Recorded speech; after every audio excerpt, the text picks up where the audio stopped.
Let me give you an example.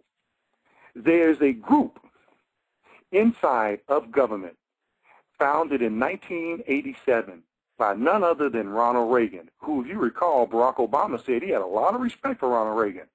I hate Ronald Reagan as a black man because I know what he did to black people. I have no love for him.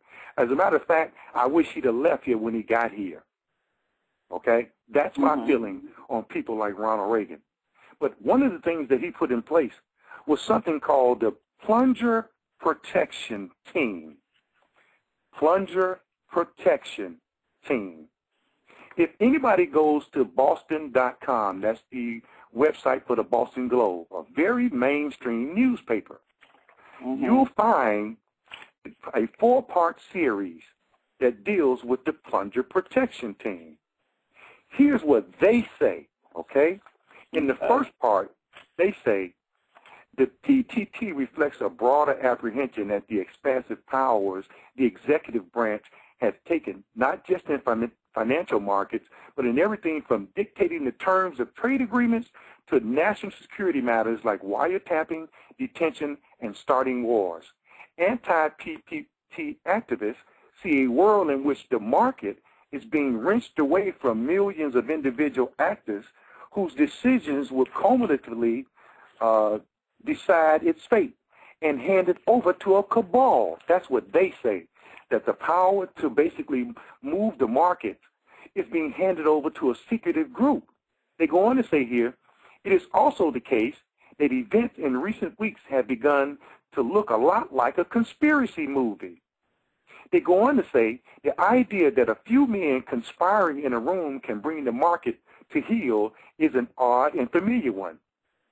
In the panic of 1907, when a failed scheme to corner the market brought New York City to the brink of bankruptcy, J.P. Morgan famously invited the president of the New York companies to a meeting in his library. He locked the door and then led them out until the next morning when they had pledged enough cash to stop a bank run that was threatening to engulf the financial world. Indeed, the Federal Reserve was created to formalize the response to this sort of crises, and its framework was laid out 3 weeks later or 3 years later by a Rhode Island senator and several New York bankers in a secret meeting on Jekyll Island off the coast of Georgia. The fact that the island was an ultra-exclusive resort frequented by the Astors, the Morgans, the Vanderbilts, the Rockefellers, there's Rockefeller again, has provided fodder for generations of those whose politics revolve around a deep suspicion of financial crisis. There's a book called The Creature from Jekyll Island that basically deals with this meeting, and it talks about the formulation of the Federal Reserve, okay?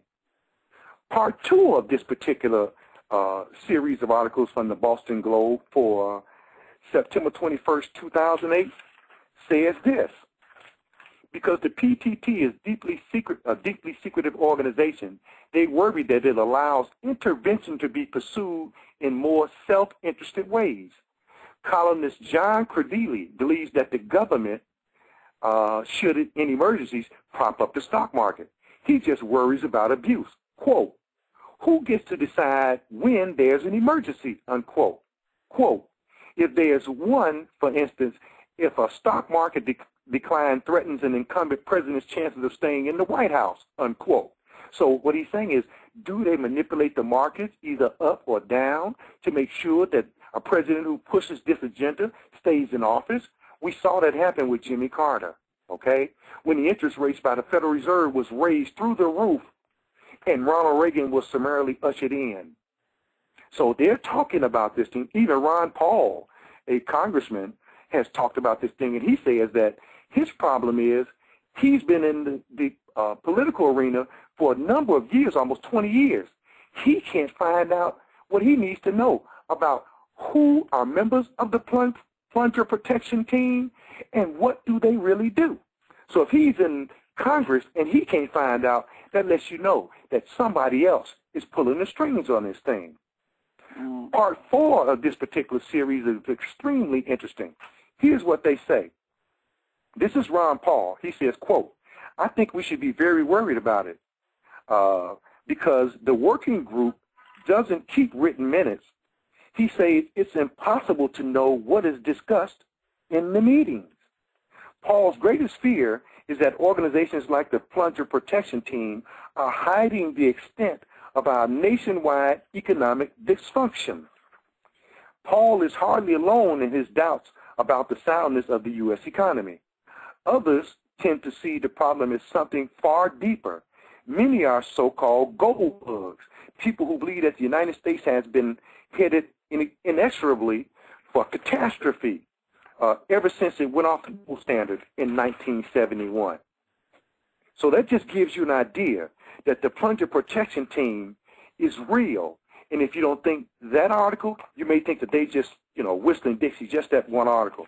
The Washington Post for February 23rd, 1997, did an article entitled The Plunge Protection Team. And what they said was this, and I found this extremely interesting. They said, it is 2 o'clock on a hypothetical Monday afternoon, and the Dow Jones Industrial Average has plunged 664 points on top of an 847-point slide the previous week. In the Oval Office, the President confers with members of the Working Group on Financial Markets, the Secretary of the Treasury, and the Chairman of the Federal Reserve, the Securities and Exchange Commission, and the Commodity Futures Exchange Commission. The officials decide to ride out the storm.